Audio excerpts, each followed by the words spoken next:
This is a death match gathering the world's top assassins. The only winner can be the one who survives until the very end. But unexpectedly, among them is a rogue team disguised as contestants. Their true purpose is unpredictable, not simple, just to win the championship. This is the latest top action movie of 2025 named Last Gunfight.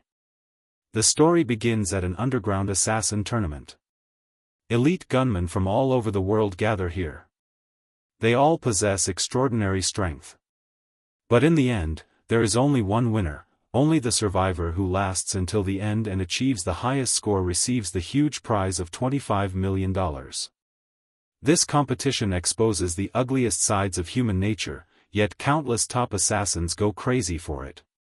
Win is one of them, and luckily, he passed the qualifying rounds and successfully made it to the finals. However, before the final match began, his family advised him to give up. Especially his grandfather, the watchmaker John, who used to be a legendary marksman. Though retired for many years, he still understands the professional assassin world well. He frankly told Win that the finalists are not normal people and his petty tricks would have no effect against top assassins. But at this moment, Win was blinded by the joy of making the finals. He completely ignored his family's advice, even declaring he would prove in the final match that this was his era. Soon, the competition entered the live-broadcasted final match. VIP guests from all over the world appeared to witness the moment the champion was born. Grandpa John, worried for his grandson, also went to the VIP area and met the tournament organizer, Anton.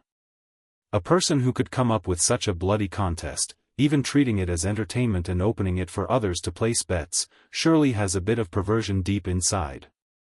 This is also the reason John didn't want Win to continue participating, fearing accidents might happen during the competition. Facts proved his worries were not baseless.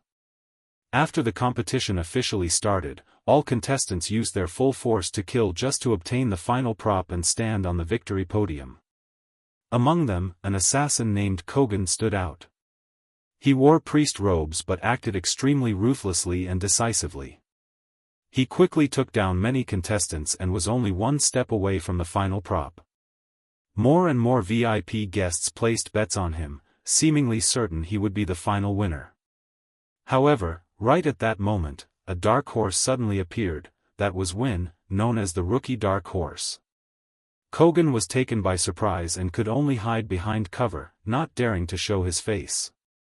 Seeing this, a VIP guest immediately changed his mind and moved his bet to Win. John, who was always watching the match, sighed in relief, even loudly advising others to switch their bets. But Kogan was the champion arranged by Anton beforehand. How could he let a surprise happen? Just as Win prepared to deal the fatal blow, Anton pressed a special button on his hand. Immediately, the gun in Win's hand suddenly jammed. Seizing this opportunity, Kogan immediately stepped out from behind the pillar. He took down Win. In the VIP area, cheers exploded. Kogan did not disappoint expectations, winning the final prop and stepping onto the podium of glory. Those who bet on him made a small profit.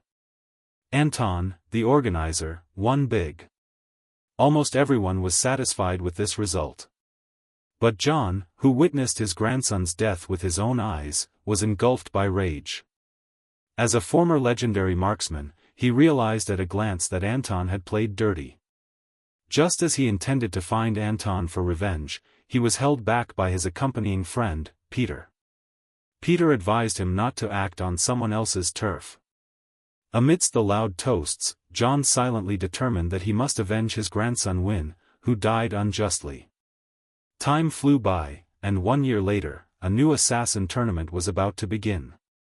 To ensure the revenge plan went smoothly, John gathered 3 helpers a month in advance: his granddaughter Masa, his close friend Peter, and Masa's boyfriend Mike.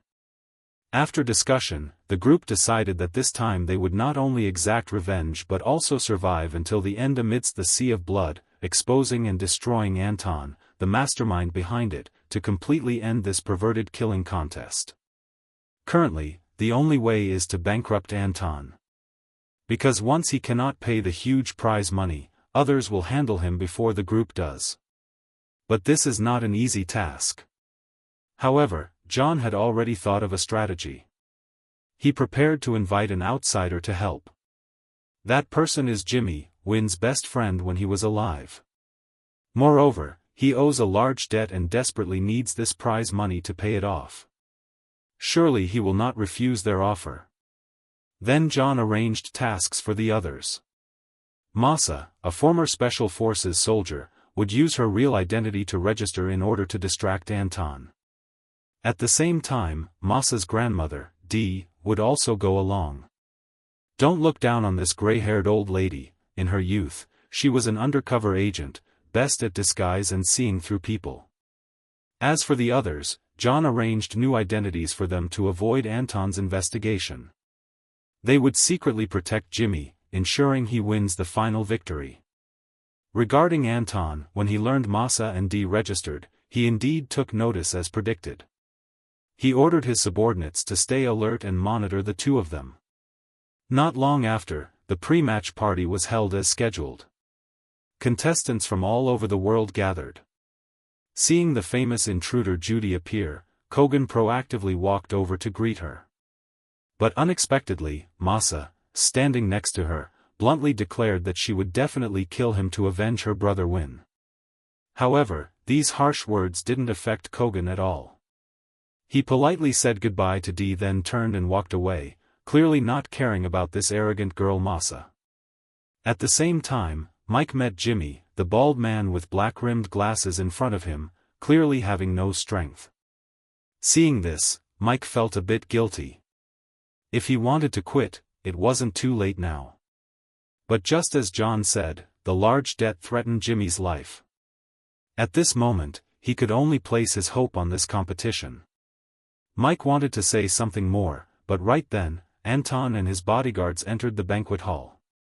He used a mesmerizing tone to introduce this assassin hunting game to all contestants, turning it into an arena for the strong.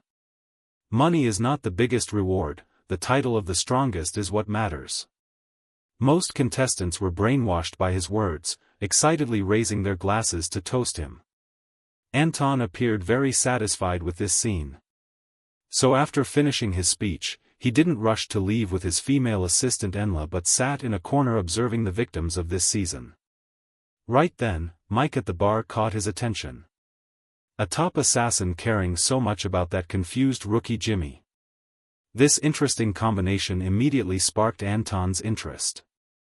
The next morning, when all contestants arrived at the restaurant for breakfast, Anton stood in the surveillance room watching their every move.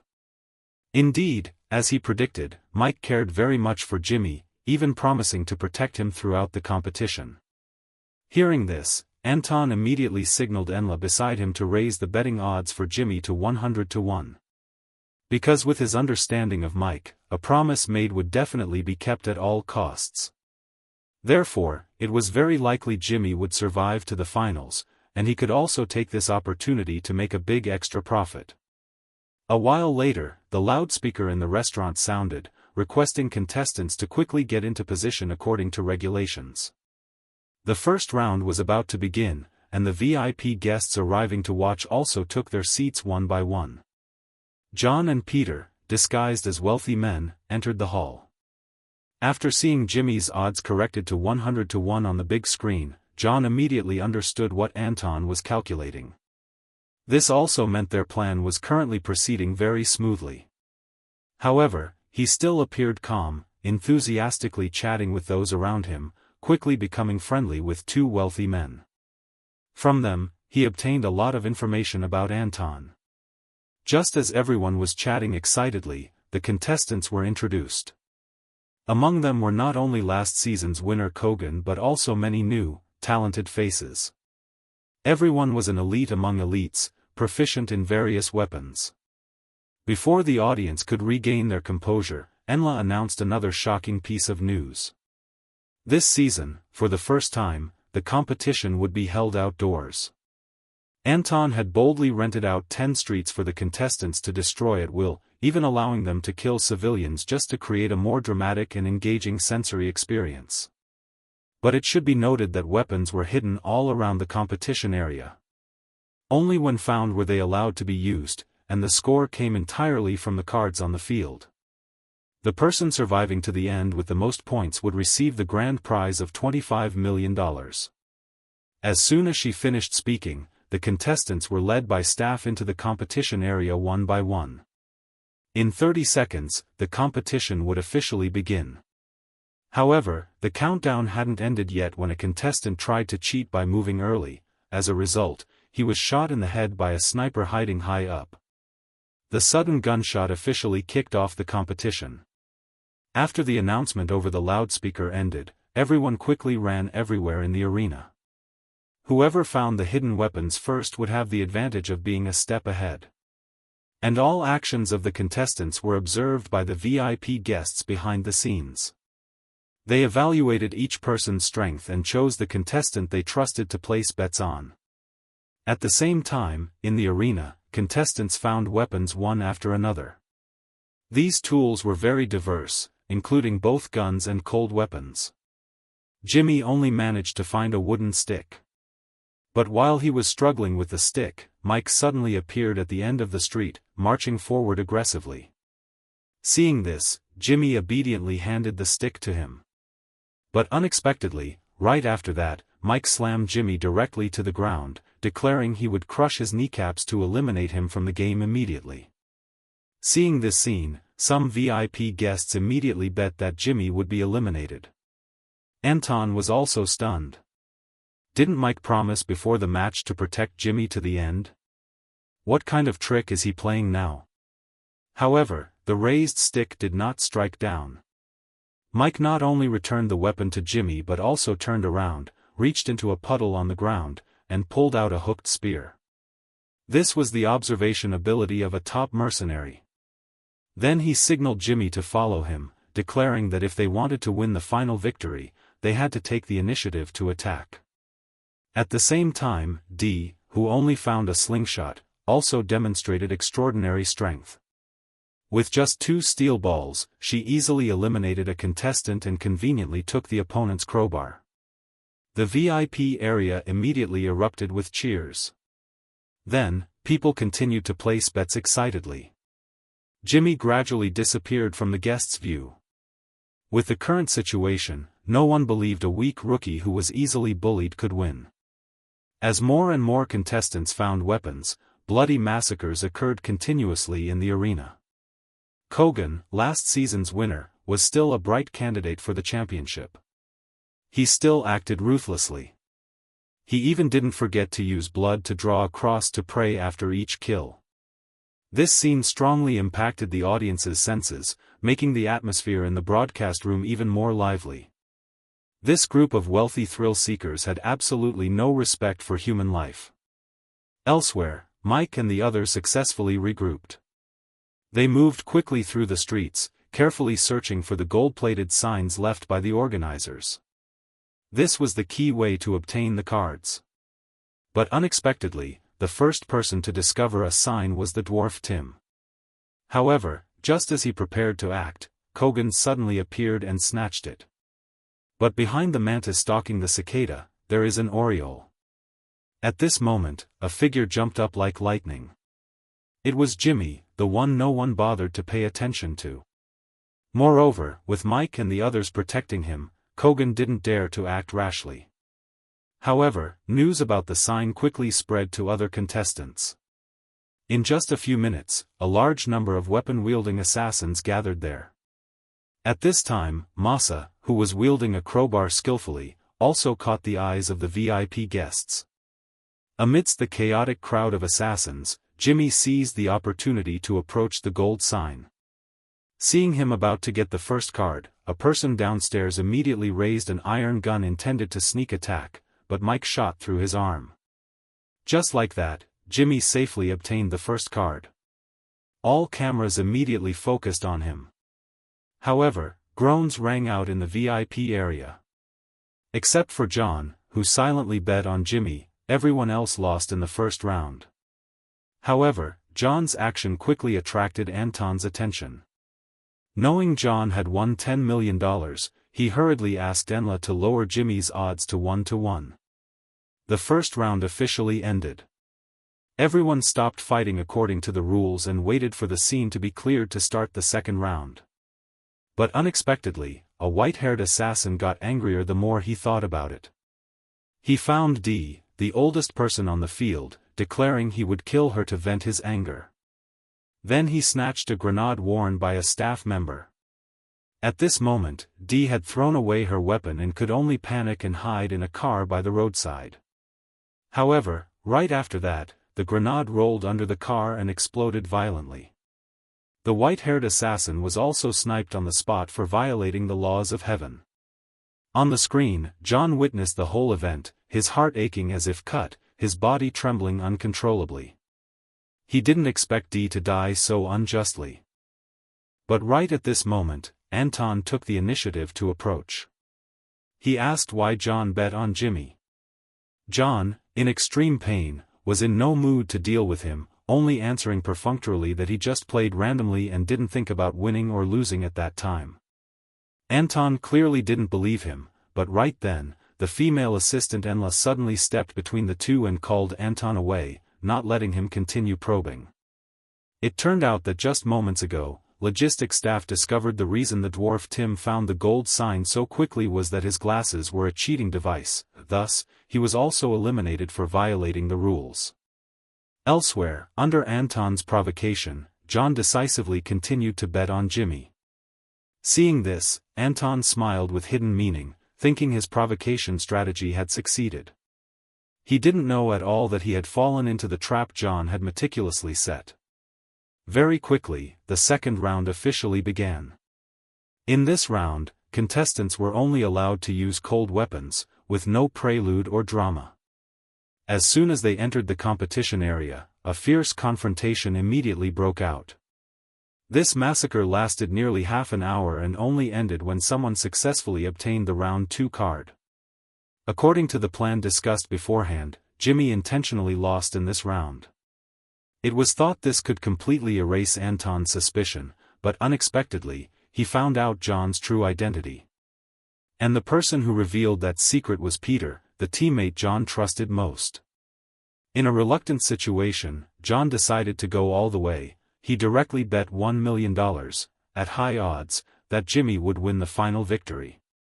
Initially, he just wanted to take a risk, but unexpectedly this provocation worked on Anton. He indeed agreed to the bet, but the female assistant Enla felt worried, always feeling things were not that simple.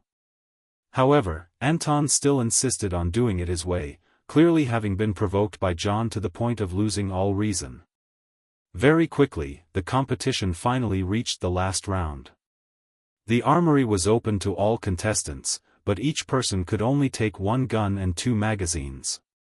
Before the competition officially started, Mike instructed Jimmy again and again that after entering the arena, he should immediately find a safe place to hide. Mike would come to find him at the last minute. When the 10-second countdown ended, all contestants took off their blindfolds. In a flash, countless bodies lay scattered on the ground. Jimmy remembered Mike's words. After the gunshot, he immediately found cover to hide, but the assassin, Jay, still chased him relentlessly. Masa tried to come to the rescue but was blocked by an iron gate. Worse yet, after dealing with the 2 assassins behind her, her gun suddenly jammed. Luckily, Mike arrived in time to relieve the siege. However, at this time, Jimmy clashed with Kogan. Anton, who was closely monitoring the situation in the arena, saw this and immediately wanted to use the same trick as last year. But strangely, no matter how he pressed the control button, Jimmy's gun could not be locked. Jimmy even pulled the trigger a step ahead, shooting the gun out of Kogan's hand. But even stranger was that Jimmy didn't take this opportunity to finish off Kogan but left him for the curly-haired girl, Lara. It turned out she came to participate in this contest also for revenge. Then, Jimmy turned his face to the camera, took off his black-rimmed glasses, and smiled a mysterious smile. It seems this person was also playing the pig to eat the tiger, pretending to be weak to crush the enemy. At the same time, Lara and Kogan began their confrontation. No one expected that this frail-looking woman possessed such strength. With just a dagger, she easily disposed of last season's champion Kogan, successfully avenging the old master who died at his hands. The VIP area immediately fell silent. Even more surprising was that Jimmy, who was always protected by Mike, was also a hidden expert. He acted like a child playing. Even Mike and Masa, who rushed to support, could only follow behind him and play supporting roles. When he ran out of ammo, Jimmy didn't panic. He directly picked up a fallen gun from another contestant to continue the attack. Even in close combat, he was not inferior at all, even cleverly pretending to be a corpse to launch a surprise attack. The battle unfolded dramatically from indoors to the streets. The atmosphere in the VIP room was pushed to a climax. The tycoons who had bet along with John were so excited they were speechless. Just at this moment, Jimmy discovered the gold sign. He immediately ran to that shop. Unexpectedly, someone had arrived a step earlier. But regardless of who it was, killing him would solve everything. That assassin clearly hadn't seen Jimmy's bravery just now, still thinking he was that cowardly, weak rookie. He even had the mood to mock him. He didn't know that Jimmy was stalling for time, waiting for Mike and Masa to arrive. After they arrived, the three coordinated perfectly to kill him, successfully obtaining the final card. Just like that, under John's ingenious arrangement, Jimmy became the winner of this new killing season. Anton also lost everything. Amidst the cheers of the guests, he returned to his office with a pale face, preparing to take the remaining cash and flee. But just as John had predicted, Anton was in an even more difficult situation after going bankrupt. Even if they didn't personally go to find him for revenge, the tycoons who didn't receive their betting money would find him. This bloody killing game would certainly end here. At the same time, John and the others started their celebration party. Unbelievably, Dee, who had died in the explosion, came back to life. Facing Masa's unbelieving eyes, Dee arrogantly said that for a top spy, faking death to escape is her specialty. It turned out everything was part of John's plan. This way, Dee could use the opportunity to sneak into Anton's office and replace his weapon control device. After everything was set up, Peter pretended to betray John. Anton thought he had the win in the bag, so he didn't hesitate to agree to the bet with him. Furthermore, Jimmy, who played the pig to eat the tiger, was actually a former Special Forces soldier from the same unit as the late Win. His individual combat capabilities were naturally not to be underestimated. And the most surprising part of the whole plan was Anton's female assistant. It turned out she was Win's girlfriend and had coordinated with John from the very beginning. Just like that, everyone in this plan played a role with a script only they knew, and everyone completed their mission excellently. This was the key to this victory. Here the movie ends. Those interested can watch the original. The value of a movie lies in its reputation, while the value of a movie review lies in the feeling.